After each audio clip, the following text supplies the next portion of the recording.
La nuit est vivante, elle respire, elle observe, et elle murmure des histoires de créatures affamées. Des créatures qui rôdent dans l'ombre, des créatures nées de nos peurs les plus profondes.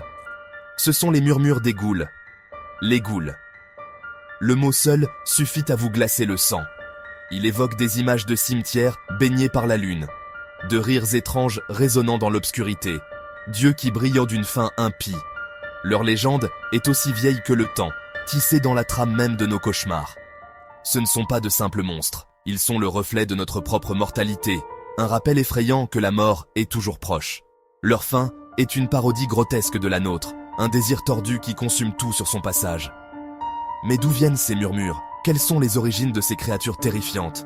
Et comment ont-elles réussi à s'implanter si profondément dans notre conscience collective? Les racines de la légende des ghouls sont profondes, remontant à l'Arabie ancienne. Le mot lui-même, ghoul, vient de l'arabe ghul, qui signifie saisir.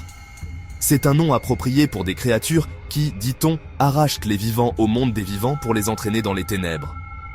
Dans les contes anciens, les ghouls n'étaient pas de simples charognards des morts.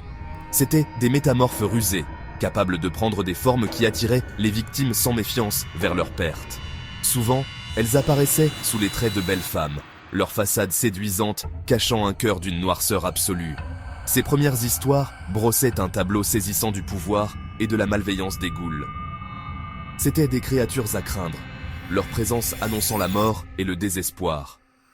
Et leur légende, autrefois confinée au désert d'Arabie, allait bientôt se répandre comme une traînée de poudre portée par les vents du folklore et de la superstition. Les ghouls des légendes anciennes n'ont pas disparu avec le temps. Elles ont évolué, s'adaptant à nos peurs et à nos angoisses modernes.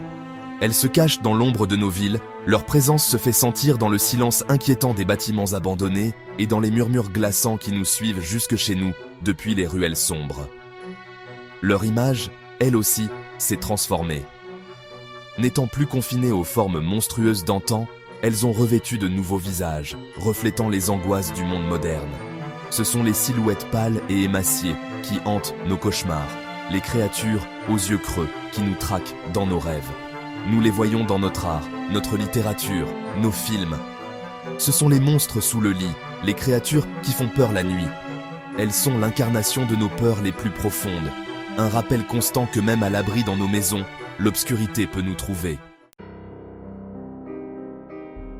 L'héritage de la goule est celui de la peur, de la fascination, du pouvoir impérissable de nos imaginations les plus sombres.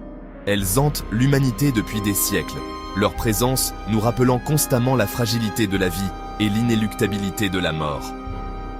Mais leur véritable pouvoir ne réside peut-être pas dans leur capacité à terrifier, mais dans leur capacité à nous faire remettre en question les limites de notre propre réalité. Sont-elles de simples produits de notre imagination, ou représentent-elles quelque chose de plus primitif, quelque chose qui se cache juste derrière le voile de notre perception? La réponse, comme les créatures elles-mêmes, reste enveloppée d'ombre. Et c'est peut-être là que réside leur véritable terreur, dans l'inconnu, dans la possibilité que les murmures que nous entendons dans l'obscurité soient bien plus que de simples illusions.